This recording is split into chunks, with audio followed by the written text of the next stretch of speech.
magbihis kayo ng buong kagayakan ng Diyos upang kayo'y magsitibay laban sa mga lalang ng diablo. Mayroon lamang isang alituntunin ng ating Diyos ngayong umaga. Pinahayag niya sa kanyang salita, nag-iisang instruction na dapat nating maintindihan, suotin natin ang baluti ng Diyos o damit na pandigma ng Diyos. At yan ang aking panalangin na ating matapos sa buwan na ito, ay maipaunawa sa atin ang spiritual na digmaan kung saan tayo ay hindi natin na piniling mapabilang. Pero dahil sa anak tayo ng Diyos at ginawa tayong anak ng Diyos, ay minarapat tayo ng Diyos na makasali sa digmaang ito. Ngayon, para maunawaan natin, itong sulat ni Pablo sa mga taga-Efeso ay nahahati sa dalawa. Yung unang bahagi ay doktrinal na bahagi. Chapter 1 hanggang chapter 3. Ipinapahayag dito sa doktrina na tinuturo ni Apostol Pablo na ang Diyos ay humirang at nagtalaga ng mga mananampalataya bago palalangin ng sanlibutan. Kahit ang mga hintil sa pamamagitan ng kapangyarihan ng Diyos sa kapanganakang muli ay naging mga tagapagmana ni Kristo. Kahit ang mga walang Diyos sa pamamagitan ng kapanganakang muli ay nagkakaroon ng relasyon sa Diyos at nagiging anak ng Diyos at nagiging bayan ng Diyos at nagiging bahagi ng iglesia ng ating Panginoong Jesucristo. At ito ay para sa kaluwalhatian ng kanyang biyaya. Ang paghirang ng Diyos sa atin, ang pagliligtas ng Diyos sa atin, ang siyang batayan ng lahat ng pagpapalang maaaring asahan ng Kristiyano sa daigdig na to at sa darating na panahon. Ngayon, ang pangalawang bahagi, doon sa chapter 4 hanggang sa chapter 6 ng Ephesians, ay tumutukoy sa praktikal na pagtuturo. Lahat po ng aral na natutunan natin sa Panginoon ay meron po yung praktikal na gamit sa ating buhay. Na itinuturo sa atin na lahat ng tumanggap ng biyaya mula sa Diyos ay dapat lumakad ng karapat-dapat sa kanyang panawagan. Sinabihan ni Apostol Pablo ang mga mananampalataya na sila ay dapat maging kaisa sa iglesia na saan sila dinala ng Panginoon. Hanapin nila ang paglago ng iglesia at maging instrumento sila sa paglago ng iglesia. Dapat silang lumakad sa pag-ibig. Dapat silang lumakad na kagaya ng mga anak ng liwanag. At dapat silang lumakad na nalalaman nila ang kalooban ng Diyos. At meron ting mga instruction ng Panginoon kung paano ang mga relasyon ng Kristiyano ay dapat nating i-observe. May instruction ng Panginoon sa asawang lalaki, sa asawang babae, sa anak, sa mga lingkod, at sa mga Kristiyanong merong mga tauhan. Hanggang sa dumating tayo sa bahagi ng sulat na ito, na sa verse 10, makikita mo, sa Efeso 6:10, sa katapus-tapusay, magpakalakas kayo sa Panginoon at sa kapangyarihan ng kanyang kalakasan na magbihis kayo ng buong kagayakan ng Diyos. Nasa huling bahagi tayo ng sulat ni Apostol Pablo, na binibigyan ng atensyon ni Apostol Pablo ang patuloy na pakikipagdigmaan ng Kristiyano. Doon sa kanyang sinabing, upang kayo'y magsitibay sa mga lalang ng diablo. Ipinapaunawa sa atin ito na ang pagiging Kristiyano ay pakikisali sa digmaan na kung saan ang Diyos ay nakikidigma din. Yung biyaya na ibinigay sa atin ng Diyos nung tayo ay mga makasalanan pa, na tayo ay kanyang hinanap, na bagamat tayo ay patay sa kasalanan, ay ibinilang na maging bayan ng Diyos. At ngayon nakikipagdigmaan sa isang espiritual na pakikipaglaban, ay isinulat din ni Pedro. At makikita nyo ang parehas na pattern sa 1 Peter chapter 2 verse 9. Lahat ng biniyayaan ng Diyos at binigyan ng Diyos ng isang banal na panawagan ay nagkakaroon noon pagkatapos ng digmaan. Basahin natin sa sulat ni Apostol Pedro sa 2:9, datapwat kayo isang laing hirang, isang makaharing pagkasaserdote, bansang banal, bayang pag-aaring sarili ng Diyos, upang inyong ipahayag ang mga karangalan niyaong tumawag sa inyo mula sa kadiliman hanggang sa kanyang kagilagilalas na kaliwanagan, na nang nakaraang panahon ay hindi bayan, datapwat ngayoy bayan ng Diyos. Mostly, yung chapter 1 to 3 ng Ephesians, yan ang pinag-uusapan. Datapwat ngayoy bayan ng Diyos na hindi nagsipagkamit ng awa, datapwat ngayoy nagsipagkamit ng awa. Mga minamahal, ipinamamanhik ko sa inyong tulad sa mga nangingibang bayan at nagsisipaglakbay na kayo'y magsipagpigil sa mga masasamang pita ng laman na nakikipaglaban sa kaluluwa. And that's the pattern. Lahat ng kinahabagan ng Diyos na dati hindi kinahabagan ng Diyos, ngayong kinahabagan na sila ng Diyos ay pinagsasabihan na makipaglaban. May mga puwersa sa buhay ng Kristiyano na dapat niyang paglabanan na dati nung wala siya sa Diyos, hindi niya pinapansin, at yun ang punto ng sulat sa Efeso 6:11. Tunay na ang baluti ng Diyos na dapat nating suotin ay hindi lamang pampagandang panlabas, hindi lamang uniforme ng Kristiyano, sapagkat ang baluti ay sinusuot para makipaglaban. Ang baluti ng Diyos ay hindi lang para sa pagiging parang nagko-cosplay ang mga Kristiyano na mukhang matigas, mukhang malakas, pero hindi kayang humarap sa pakikipaglaban. Totoong may pakikipaglaban. Ang pagsusuot ng baluti ng liwanag ay kailangan para makipaglaban tayo sa kadiliman. Roma 13:12.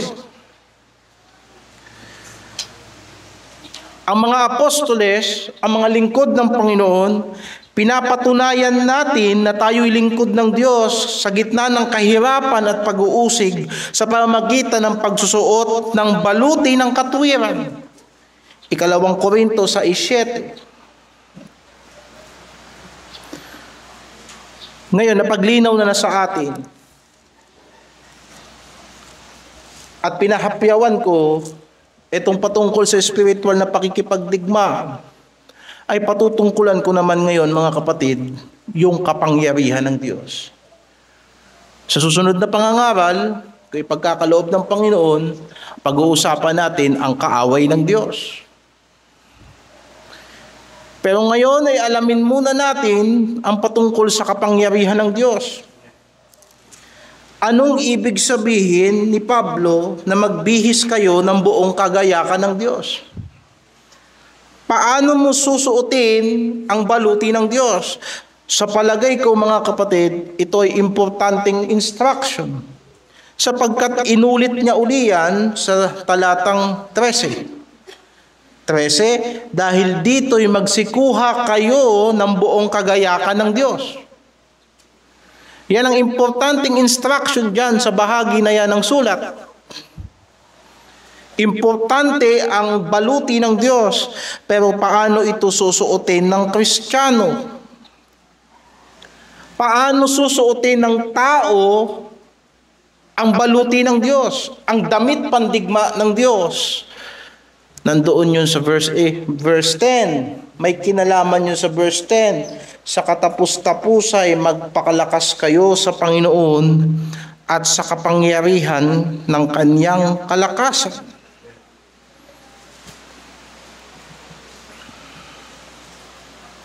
Sa huling bahagi ng sulat ni Pablo sa mga taga-Efeso, ipinauunawa niya na bagamat ang Diyos ay nagligtas na sa atin at pinili na tayo ng Diyos, hindi pa tapos ang Diyos sa Kanyang ginagawa sa iglesia. Makikita natin sa aklat ng Efeso na patuloy pa ring nagpapabanal ang Diyos at hinuhubog ang iglesia sa kasakdalan na karapat-dapat kay Kristo. Subalit habang hinuhubog tayo ng Diyos, hindi papayag ang diablo na wala siyang gagawin habang ang Diyos ay gumagawa. Kung kaya't sa pagpapatuloy ng gawa ng Diyos sa iglesia, kailangan maunawaan ng Kristiyano na siya ay magpapatuloy sa lakas ng Panginoon at sa kapangyarihan ng Kanyang kalakasan. Etong binasa natin na magpakalakas ka sa Panginoon, mababasa natin yan sa Lumang Tipan. Halimbawa si Josue, nung kanyang sasakupin ang Kanaan, nang mamatay si Moises, sinabihan siya ng Panginoong Diyos, magpakalakas ka at magpakatapang ka at huwag kang matakot. Si Haring Solomon, nang ang Haring David ay mamamatay na, binilinan niya si Solomon sa pagtatayo ng templo. Ang sinabi ni David kay Solomon, magpakalakas ka at magpakatapang ka. Sa Lumang Tipan, sa tuwing may ipapagawa ang Diyos na malaking gawain sa sinuman, sinasabihan ng Diyos, magpakalakas ka at magpakatapang ka. Ganun din naman na ang iglesia bilang instrumento ng Diyos para ipagpatuloy ang gawain ni Kristo sa lupa ay kailangan magpakalakas. Hindi sa lakas natin, kung hindi sa lakas ng Panginoon, sa kapangyarihan ng Diyos. Ngayon magtatanong tayo, anong lakas ng Diyos ang sinasabi diyan na dapat nating pananghanan? Upang maunawaan natin paano susuotin ang baluti ng Diyos, ay dapat mong maunawaan anong lakas ang tinutukoy diyan. Anong kapangyarihan ang tinutukoy ni Apostol Pablo sa kanyang sulat? Matatagpuan din natin yan sa unahan ng sulat sa mga taga-Efeso. Ito po ay ipinapanalangin din ni Apostol Pablo na sana maintindihan ng mga taga-Efeso. Itong lakas na ito na ipinangangaral ko sa inyo ngayong umaga, kalakasang ipinauunawa ko sa inyo, ay kalakasan din na gusto ng Apostol Pablo na maunawaan ng mga taga-Efeso noong unang daang taon. Pumunta tayo sa Efeso 1. Basahin natin sa talatang 16 hanggang 19. Hindi ako tumitigil ng pagpapasalamat dahil sa inyo, na aking binabanggit kayo sa aking mga panalangin, upang ipagkaloob sa inyo ng Diyos, ng ating Panginoong Jesucristo, ng Ama ng kaluwalhatian, ng Espiritu ng karunungan, at ng pahayag sa pagkilala sa Kanya, yamang naliwanagan ang mata ng inyong mga puso, upang maalaman ninyo kung ano ang pag-asa sa Kanyang pagkatawag, kung ano ang Kanyang kayamanan ng kaluwalhatian ng Kanyang pamana sa mga banal, at kung ano ang dakilang kalakhan ng Kanyang kapangyarihan sa ating nagsisisampalataya ayon sa gawa ng kapangyarihan ng Kanyang lakas. Halos parehas ng nasa verse 10 na binasa natin sa chapter 6 verse 10. Ano ngang kapangyarihan yun na dapat maunawaan ng Kristiyano? Verse 20, na Kanyang ginawa kay Kristo, nang ito'y Kanyang buhayin mag-uli sa mga patay at pinaupo sa kanyang kanan sa sangkalangitan. Yan yung kapangyarihan na tinutukoy ni Apostol Pablo. Imagine niyo, nung araw na yon ang ating Panginoong Jesucristo, ang kanyang katawan ay bugbog, pasa-pasa, pagod sa puyat, ang kanyang pawis ay animoy patak ng dugo, sa kanyang likod ay ang mga latay ng hagupit, ng latigo mula sa mga Romano. Noong araw na yun, binuhat niya ang kanyang krus, na ang bigat ay halos 1 kabang bigas sa ating ngayon. Binuhat niya ng malayo at pagdating doon, siya ay pinako sa krus. Ilang beses siyang nadapa sa kanyang pagbubuhat ng krus.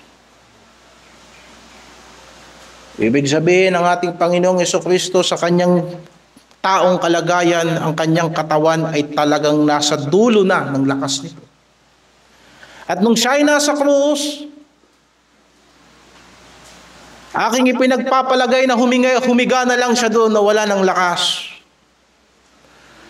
At ipinagkatiwala niya ang kanyang katawan sa Diyos. At nung araw na yon, ay pinakpok ang kanyang kamay at nang ito'y lagyan ng pako, ay pinako siya sa krus.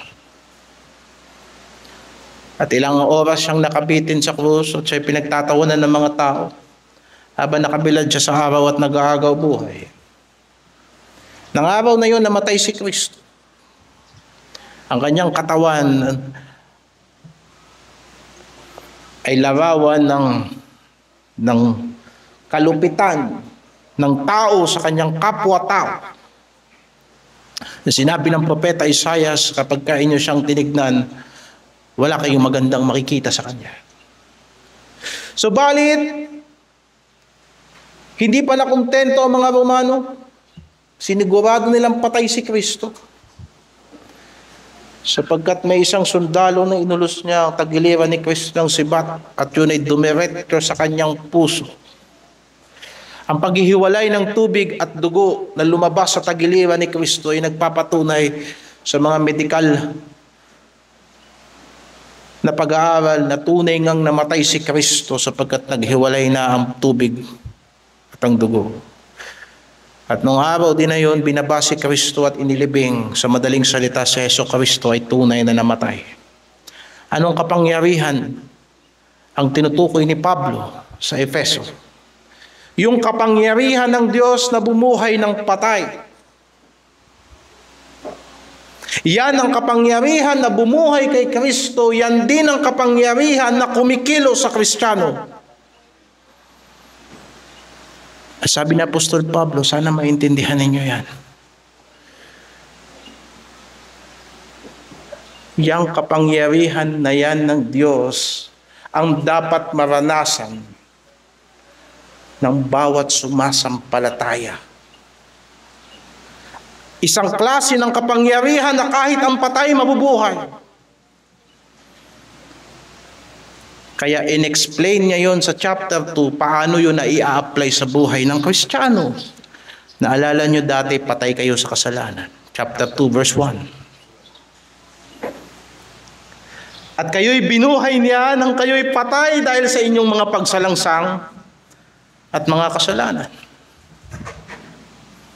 Na inyong nilakaran nung una ayon sa lakad ng sanlibutan ito, ayon sa pangulo ng kapangyarihan ng hangin, ng Espiritu na ngayon ay gumagawa sa anak ng pagsuway sa gitna ng mga yaon. Tayo rin naman ng ibang panahon ay nangabubuhay sa mga kahalayan ng ating laman na ating ginagawa, ang mga pita ng laman at ng pag-iisip, at tayo nooy katutubong mga anak ng kagalitan gaya naman ng iba. Alam mo yung tao na malayo sa Diyos? Wala siyang ibang inisip kung hindi yung pakinabang ng kanyang laman, yung kahalayan ng kanyang pag-iisip at puso, at sasabihin ng tao, imposible yan na magbago. Hindi. Kung ang kapangyarihan na magpapabago sa kanya ay kaparehas ng kapangyarihan na bumuhay kay Kristo mula sa mga patay, mabubuhay siya kahit patay siya sa kasalanan.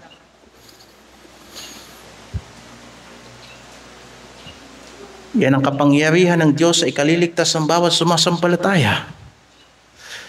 Kaya po naniniwala ako at naniniwala tayo sa doktrina na ang kaligtasan ay hindi gawa ng tao. At ang sino mang sumampalataya kay Kristong tunay ay magkakaroon ng bagong buhay kay Kristo sapagkat si Jesucristo ay muling nabuhay mula sa mga patay. Yun ang kapangyarihan na tinutukoy ni Apostol Pablo na dapat tayo magpakalakas. Walang ibang kalakasan na binabanggit sa Efeso 6. Nasa isang sulat lang tayo. Na ang kapangyarihang ito ay ipinahayag ng Diyos nang tayo'y ipinanganak na muli. Verse 5. O verse 4. Ngunit ang Diyos, palibhas ay mayaman sa awa dahil sa kanyang malaking pag-ibig na kanyang inibig sa atin, bagamat tayo'y mga patay dahil sa ating kasalanan. Tayo'y binuhay na kalakip ni Kristo. Basahin natin siya sa verse 3. Ilagay natin yung verse 3 sa verse 5. Bagamat tayo'y lumalakad ayon sa palakad ng Pangulo ng sanlibutan ito, binuhay tayo sa Diyos. Nagkaroon tayo ng bagong buhay sa Diyos. Bagamat nung panahong iyon, nabubuhay tayo sa kahalaya ng ating laman, bagamat nung panahong iyon, ang ginagawa natin, yung laman ng isip natin, bagamat nung panahong iyon, ang espiritong kumikilos sa atin ay espiritu ng diablo sa sanlibutan ito, nung binuhay tayong kasama ni Kristo, nawala lang lahat ng iyon. Yun ang kapangyarihan na dinidescribe ni Apostol Pablo rito. Ang kapangyarihan ng Diyos sa kaligtasan sa pamamagitan ng kapanganakang muli. Kaya nga sinabi niya sa verse 8, sapagkat sa biyaya kayo'y naligtas sa pamamagitan ng pananampalataya at hindi ito sa inyong sarili, ito'y kaloob ng Diyos. Hindi sa pamamagitan ng mga gawa upang sino man ay huwag magmapuri. Hindi ito gawa ng tao. Gawa ito ng Diyos, kaya makikita mo ang resulta ng gawa ng Diyos sapagkat ito ay kapangyarihang kayang bumuhay ng patay. Sapagkat ito'y kapangyarihan na kahit gaano makasalanan ang tao, kaya siyang patalikurin ng Diyos sa kasalanan at paharapin siya sa bagong buhay kay Kristo.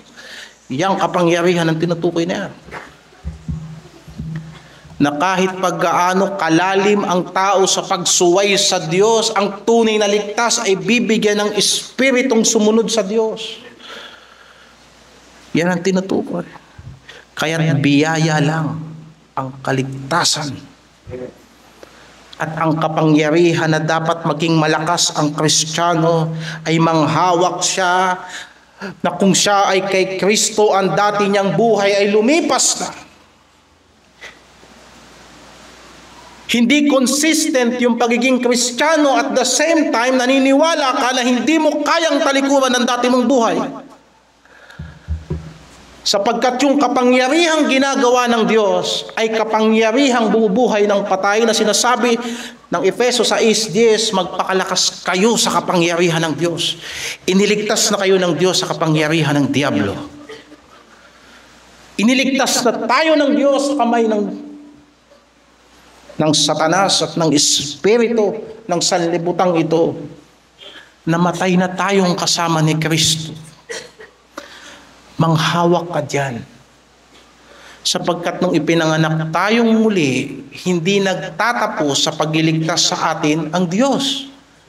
Lahat ng nililigtas ng Diyos ay hinuhubog niya sa bagong nilalang kay Kristo. Kaya pag dinerecho mo sa verse 10 ng Ephesians 2, kayo'y manaligtas sa biyaya, sa pananampalataya, hindi sa gawa. Verse 10, sapagkat kayo'y kanyang gawa, na nilalang kay Kristo para sa mabubuting gawa,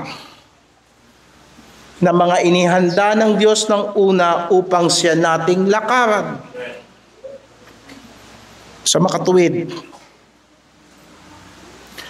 ano ang pagiging malakas at matatag sa kapangyarihan ng Diyos?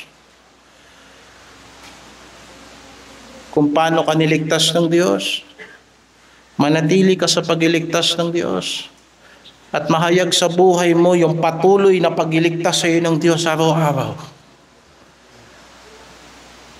At yan ang importante sa pananangan sa kapangyarihan ng Diyos. Kung paanong hindi natin iniligtas ang sarili natin, ganun ding hindi natin babaguhin ang sarili natin sa araw-araw sapagkat may espiritong nasa atin na yan ang magmamanifesto ng mga gawa ng Diyos sa buhay natin. Kayo'y gawa ng Diyos sa mabubuting gawa. Hindi po tayo naniniwala na ang sino mang nagpahayag ng pananampalataya kay Kristo at sinasabi niyang siya'y na born again, ay hindi magkakaroon ng bunga yun sa kanyang buhay. Samantalang ang pinag-uusapan natin sa pagliligtas ng tao ay kapangyarihan ng Diyos na kayang bumuhay ng patay. At yan tayo magpapakalakas. Hindi tayo mananangan sa sarili nating lakas. Kaya kapag ka ang tao, ang Kristiyano, hindi nagiging maganda ang kanyang relasyon sa Diyos, isang bagay ang nawawala sa kanya, yung ligaya ng pagliligtas ng Diyos. Sapagkat yung paggawa ng Diyos sa puso natin, naunawaan natin yun, naranasan natin yun. Naaalala ko nung una akong nakakilala kay Kristong tunay. Yun yung araw-araw hinahanap ko. Sa tuwing ako pupunta sa mga tao magtuturo, gusto kong magturo sa harapan ng mga tao na yung saya ko ay kaparehas nung saya nung nakilala ko kay si Kristo. At alam ko, kapag wala sa akin yung saya na yun, hindi ako magiging epektibo kahit anong beses kong pinaghandaan ang aking lesson. Sapagkat hindi ako mananangan sa sarili kong lakas. Yung kalakasan ng Diyos at kapangyarihan ng Diyos na iniligtas niya ang aking kaluluwa, diyan ako dapat magpakalakas. At diyan ka dapat magpakalakas. Kaya mahirap magpatuloy sa pananampalataya ang walang karanasan sa kaligtasan. Sapagkat kung magpapakalakas ka sa Panginoon, mananatili ka sa kanyang pagliligtas sa iyo. Yung tao na hinugot ng Diyos mula sa kamay ng diablo. Yung taong binuhay ng Diyos. Yung puso na pinalambot ng Diyos at nilagyan niya ng banal na Espiritu. Doon ka mananangan sa mga gawa ng Diyos. Kaya nga sa kontekstong ito, anong ibig sabihin at anong kinalaman ng pananahan ni Kristo sa ating puso at sa kalakasan na galing sa Diyos? Nasa Efeso pa rin, 3. At ito'y panalangin uli ni Apostol Pablo, talatang 16. Upang sa inyo'y ipagkaloob niya ayon sa mga kayamanan ng kanyang kaluwalhatian, na kayo'y palakasin ng kapangyarihan sa pamamagitan ng kanyang Espiritu sa pagkataong loob, na si Kristo ay manahan sa inyong mga puso sa pamamagitan ng pananampalataya upang kayo'y mag-ugat at magtumibay sa pag-ibig at lumakas upang matalastas pati ng lahat ng mga banal kung ano ang luwang at ang haba at ang taas at ang lalim at makilala ang pag-ibig ni Kristo na di masayod ng kaalaman upang kayo'y mga puspos hanggang sa buong kapuspusan ng Diyos. Yung pala yung kalakasan. Na pinalalakas ng banal na Espiritu yung panloob na kalagayan ng Kristiyano at makikita mo ang pananahanan ni Kristo sa tao na pinalalakas ng banal na Espiritu sa panloob na pagkatao. Mahahayag na yung Espiritu ng sanlibutan, hindi na yun na nagpapakilo sa tao, kundi si Kristo na ang nananahan sa kanya. Yan ang kalakasan na sinasabi diyan. Na sinabi ni Pablo sa Galacia, ako'y napakong kasama ni Kristo, gayon may hindi na ako nabubuhay. Si Kristo ang nabubuhay sa akin at ang buhay na ibinubuhay ko ngayon sa laman ay ibinubuhay ko sa pananampalataya. Paano ka makakapanatili sa pananampalataya kung si Kristo nabubuhay sa iyo?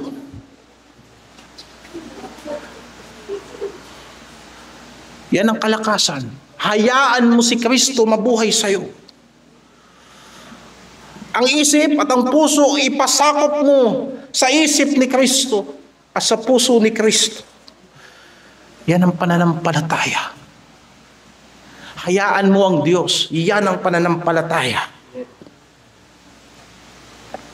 Para maintindihan mo kung anong kasukdulan ng kalooban ng Diyos. Anong taas, anong lalim, anong lawak. Maraming Kristiyano ay nawawalan ng pag-asa sa kanilang pagsunod kay Kristo sapagkat hindi nila naiintindihan na ang plano ng Diyos sa atin ay lagpas sa kaya nating isipin. Pero hindi mo nararanasan sapagkat mahina ang iyong panloob na pagkatao. Hayaan mo si Kristo ang mabuhay sa iyo. Mauunawaan mo ang lawak, ang plano ng Diyos. Kaya pag ang pangangaral ay kagaya ng hindi tayo nabubuhay para lang sa daigdig na to. Hindi ko magets. Amen. Walang saya. Sapagkat yung Kristo na siya dapat ang buhay natin, kadalasan siya pa ang wala sa buhay natin. Yan ay napakahirap na bagay. At yung Kristo na nakatira sa iyo, tumira yan sa puso mo, hindi dahil sa pinili mo siyang pumasok sa iyo, kung hindi dahil sa yung kapangyarihan ng Diyos na bumuhay kay Kristo mula sa mga patay. Yan din ang bumuhay sa iyong pusong patay sa harapan ng Diyos.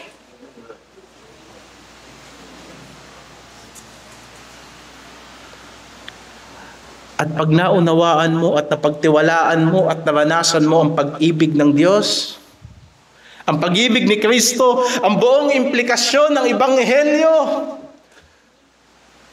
ang kasukdulan ng pag-ibig ng Diyos na ipinahayag niya sa kamatayan ni Kristo, mapupuno ka ng kapuspusan ng Diyos.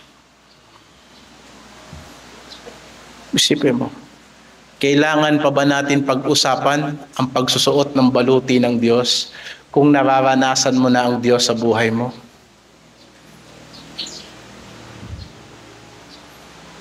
Kaya ang ibig sabihin na suotin ninyo ang baluti ng Diyos, magpakalakas kayo sa Panginoon.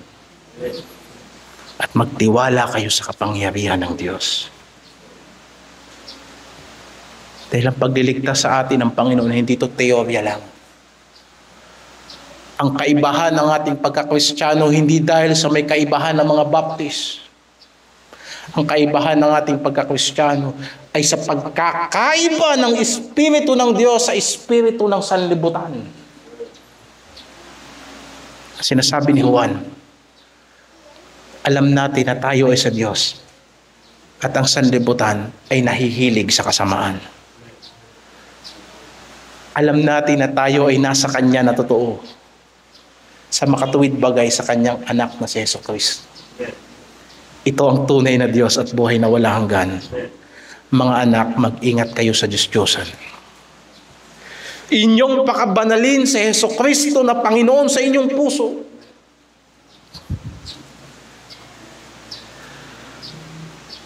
At magtutumibay ang ating pag-asa sa Panginoon. Ngayon, Ang katanungan ko ay ito, at ang maaaring tanong natin ngayong umaga ay ganito. Ang pinag-uusapan natin ay Kristiyanong paikipagdigmaan. Yung bang kapahayagan ng kapangyarihan ng Diyos sa muling pagkabuhay ni Kristo ay importante para masuot natin ang baluti ng Diyos? Kailangan ba talaga na yung kapangyarihan ni Hesukristo sa kanyang muling pagkabuhay ay mahayag sa atin upang masuot natin ang baluti ng Diyos at masigurado natin ang tagumpay sa digmaang ito? Sagot ay oo. Sa dalawang bagay. Una, sapagkat sinabi sa unang Juan 5:4, ang ipinanganak ng Diyos magtatagumpay sa sanlibutan ito. Paano tayo nagiging anak ng Diyos? Sa pamamagitan ng kapanganakang muli. At paano tayo pinapanganak na muli? At kayo'y binuhay na kalakip ni Kristo. Ang pagiging born again ay nangangailangan ng kapangyarihan ng Diyos. Hindi yan basta pagpabautismo sa tubig, hindi yan pangingisay, hindi yan pagtumba, hindi yan basta pag-i-speaking in tongues. Ang tunay na kapanganakang muli, hinuhugot ng Diyos ang tao mula sa sistema ng sanlibutan tungo sa kaharian ng Diyos. Kaya't ang ipinanganak ng Diyos ay magtatagumpay sa sanlibutan ito. Yan ang sabi ng Panginoon at naniniwala ako dyan.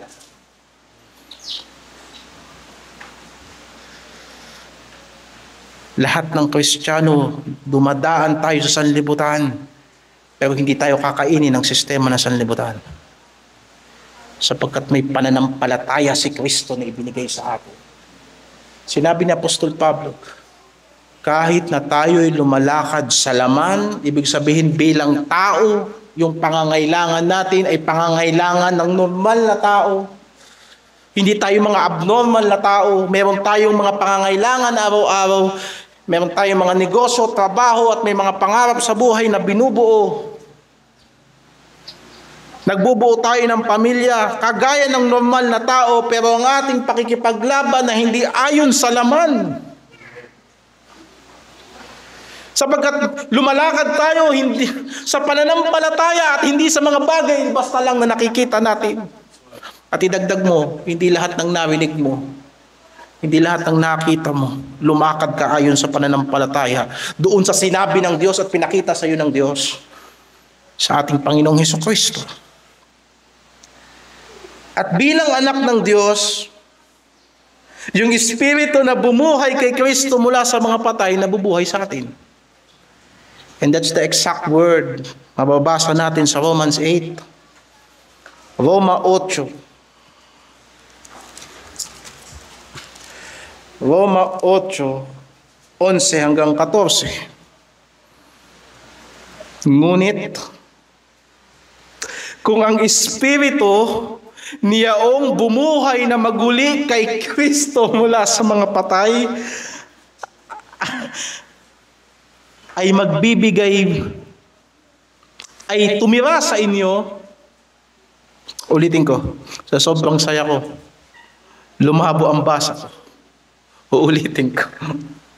Ngunit kung ang Espiritu niyang bumuhay na maguli kay Kristo ay tumira sa inyo, it's the same topic na kanina pa natin pinag-uusapan. Yung Espiritu na bumuhay kay Kristo mula sa mga patay ay bumuhay sa inyo. Ang bumuhay na maguli kay Kristo sa mga patay ay magbibigay buhay naman sa inyong katawang may kamatayan sa pamagitan ng kanyang Espiritu na tumitira sa inyo. Isipin mo.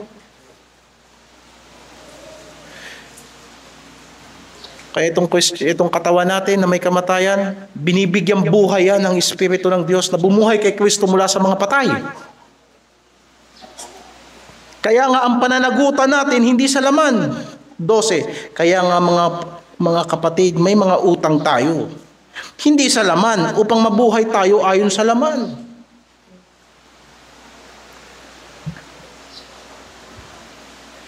Dahil hindi naman laman ang nagbigay buhay sa atin, kundi Espiritu ng Diyos. Kaya malaki ang pagkakautang natin sa Diyos. May pananagutan tayo sa Panginoon natin na mahalin siya sapagkat siya ang unang umibig sa atin. Ituloy natin 12. 13. Sapagkat kung mga bubuhay kayo ng ayon sa laman ay mamamatay kayo. Datapwat kung sa pamamagitan ng Espiritu ay pinapatay ninyo ang mga gawa ng laman ay mga bubuhay kayo. Paano pinapatay ng Kristiyano ang mga hilig ng laman sa kanyang sarili? O dapat nating itanong, paano nagtatagumpay ang Kristiyano sa digmaan na ang kalaban niya sarili niyang laman? Sa pamamagitan ng Espiritu ng Diyos. Anong Espiritu? Yung Espiritu na bumuhay kay Kristo mula sa mga patay. Kaya kung anak ka ng Diyos, magtatagumpay ka. Walang Kristiyano na naubos ang buhay sa sanlibutan. Sapagkat ang Diyos ay hindi nagsisinungaling. Ang pinag-uusapan natin dito, hindi yung magagawa ng tao, kundi yung kapangyarihan ng Diyos. Na sana tumibay tayo sa pananampalataya sa kapangyarihan ng Diyos. 14. Sapagkat ang lahat ng pinapatnubayan ng Espiritu ng Diyos, o dapat kong basahin, Espiritu na bumuhay kay Kristo mula sa mga patay, sila ang pinapatnubayan ng Espiritu ng Diyos, sila ang mga anak ng Diyos.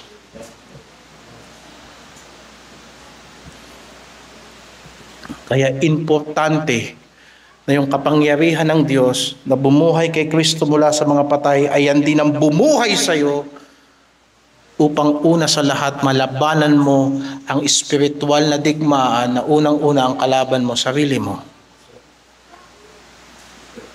Pangalawa, sapagkat ang pagsusuot ng baluti ng liwanag ay pagsusuot ng Panginoong Hesukristo. Roma 13, 12 hanggang 14. Ang gabi ay totoong malalim at ang araw ay malapit na. Iwaksingan natin ang mga gawa ng kadiliman at ating isakbat ang sandata ng kaliwanagan. Magsilakad tayong mahinhin o maayos. Hindi dapat tayo lumakad na walang hiya. Ano ibig sabihin? Mahinhin. Hindi dalagang Pilipina, mahinhin. Hindi dapat malaswa ang pamumuhay ng Kristiyano. Magsilakad tayong mahinhin o dapat ko sabihin may kahinahunan, maayos, gaya ng sa araw o gaya ng sa liwanag. Huwag sa katakawan at paglalasing, huwag sa kalibugan at sa kahalayan, huwag sa pagkakaalit at pagkakainggitan. Kundi bagkus isakbat ninyo ang Panginoong Hesukristo. Di ba? Para makita niyo yung relationship, balik tayo sa verse 12. Isakbat ang sandata ng kaliwanagan. Nabasa niyo sa inyong mga Biblia. Verse 12. Isakbat ninyo ang sandata ng kaliwanagan. O sa King James Version, put on the armor of light. Ano yun? Verse 14, isakbat ninyo ang Panginoong Hesukristo. Ang Panginoong Hesukristo lang ang pinakamakapangyarihan nating sandata sa digmaang ito. Yan ang baluti ng liwanag. Kaya sinabi ng Panginoong Hesukristo, ako ang liwanag ng sanlibutan. Sino mang susunod sa akin ay hindi lalakad sa kadiliman. Bagkus magkakaroon ng ilaw ng kabuhayan. Iisipin mo, sa tuwing ang Panginoon ang nauuna sa iyo, sa tuwing ang Panginoong Hesukristo ang sinusunod mo, nagsusuot ka ng sandata. Sa madaling salita, ang kabaliktaran ay totoo din. Sa tuwing sinusuway mo ang Panginoong Hesukristo at mas sinusunod mo ang sarili mo kaysa sa salita ni Kristo, hinuhubaran mo ang sarili mo, at wala kang pag-asa na manalo sa dyablo.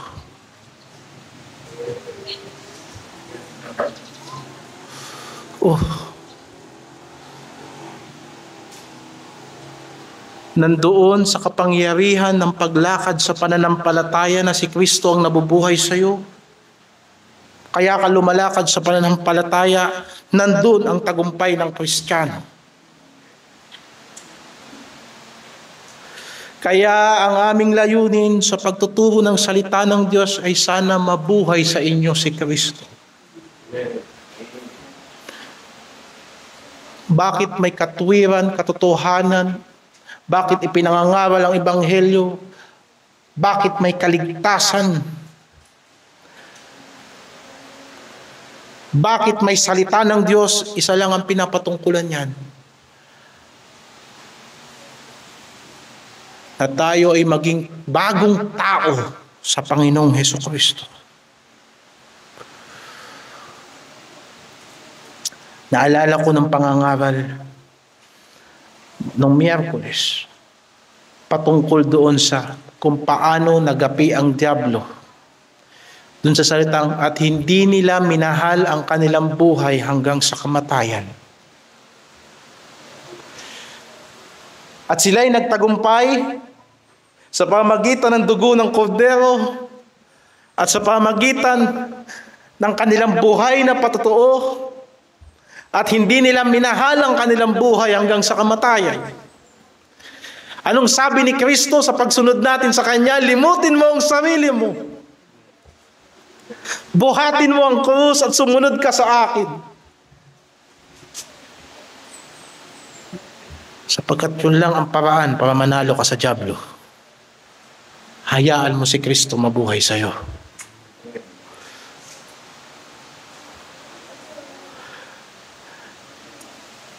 Kaya yung kapangyarihan ng bagong buhay kay Kristo, importante sa pagsusuot ng baluti ng Diyos. Yun yung bagong tao na sinusuot natin.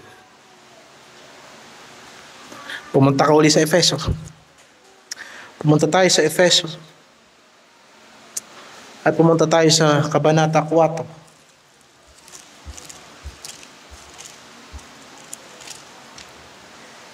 Efeso 4, 17 hanggang 24. Itong sinasabi ko at sinasaksihan sa Panginoon na kayo'y hindi na nagsisilakad pa na gaya naman ng lakad ng mga hintil sa pagpapalalo ng kanilang pag-iisip. Nasa kadiliman ng kanilang pag-iisip ay nangahihiwalay sa buhay ng Diyos dahil sa kahangalang nasa kanila, dahil sa pagmamatigas ng kanilang puso. Na sila, dahil sa di pagkaramdam ng kahihiyan, ay napahikayat sa kalibugan upang kalakalin ang lahat ng karumihan ng buong kasakiman. Ngunit kayo'y hindi natuto ng ganito kay Kristo. Hindi kanya ng doktrina ng Diyos. Kung tunay na siya'y inyong pinakinggan at kayo'y tinuruan sa Kanya gaya ng katotohanan na kay Jesus, ay inyong iwan tungkol sa paraan ng inyong pamumuhay na nakaraan ang dating pagkatao. Nakita mo yung salitang kung tunay na siya'y inyong pinakinggan, ay iwan ninyo ang dati ninyong pamumuhay.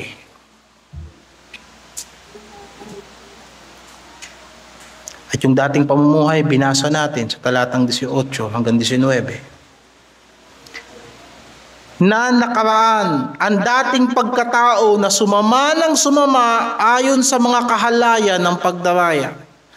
Ang tao sa sanlibutan, habang dinadaya mo, sumasama na sumasama. Kaya may sinabi sa banal na kasulatan na mga masama ay lalong magpapakasama, subalit ang mga matuwid ay lalong magiging matuwid. Subalit ang mga masasama ay lalo magpapakasama na nandadaya at nadadaya.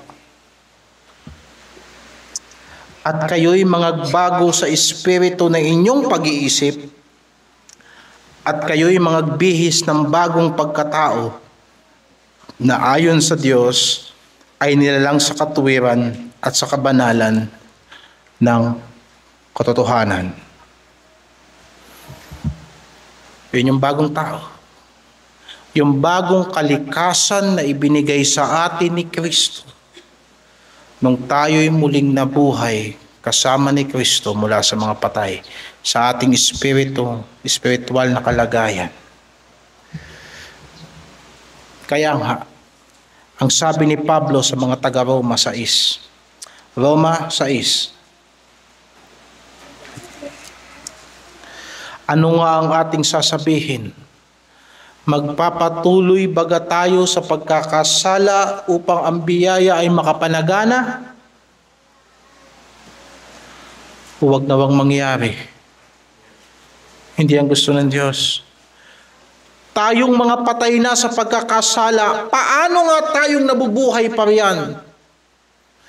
Isipin mo ang sulat ng apostol.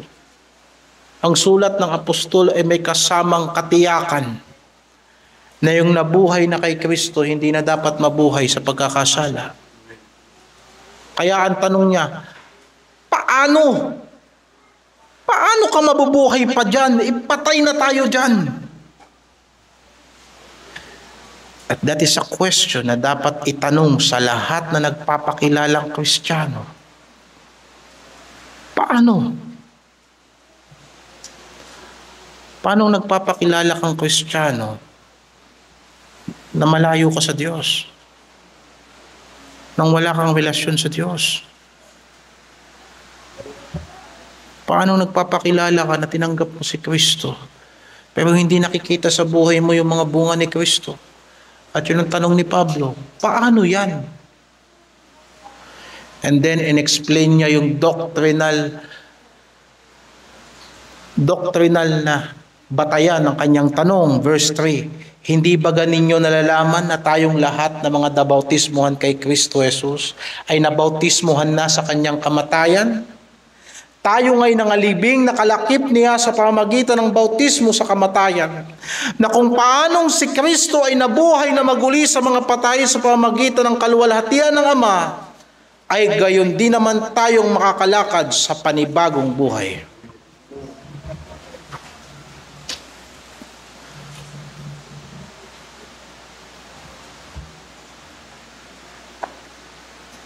Mag-iisip ang mga pastor, paano kaya ang mga miyembro mananagumpay sa spiritual na digmaan?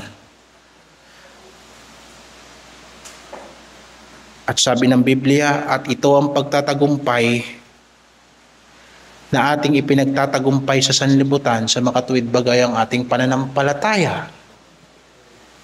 Anong pananampalatayanan? Sasabihin, basta lumakad lang kayo sa katotohanan, magkaroon kayo ng katuwiran, maging handa kayo sa pangangaral ng Ebanghelyo, magbasa kayo palagi ng Biblia, at magaganda yung mga bagay na yun. Pero kung halimbawa sa kaibuturan ng iyong pagkatao ay hindi ka naging bagong nilalang kay Kristo, paano ka mananagumpay sa kasamaan ng sanlibutan ito? Kaya sinasabi ng Panginoon, at ito ang huling pananalita sa puntong ito ngayong umaga, ang pagsusuot ng baluti ng Diyos ay pananatili sa kapangyarihan ng Diyos na ginawa niya sa iyo nang ikaw ay pinanganak na muli. Kanyang hinuhubog ka ngayon bilang gawa ni Kristo, lalang ni Kristo. At ngayon, inilagay kayo sa iglesia at dapat kayong tumibay sa iglesia. Yan ang kasaysayan ng Kristiyano. Pag binasa mo sa Efeso 2:1 hanggang sa huling talata, yung patay sa kasalanan at lumalakad sa sanlibutan ay naging bahagi ng tahanan ng Diyos sa makatuwid bagay ang iglesia ng Panginoon. Sunod naman natin pag-uusapan ay ang patungkol sa kaaway ng Diyos sa digmaang ito. Sa ngayon, mga kapatid, magpakalakas tayo sa kalakasan ng Panginoon natin. Salamat sa Panginoon. Manalangin tayo.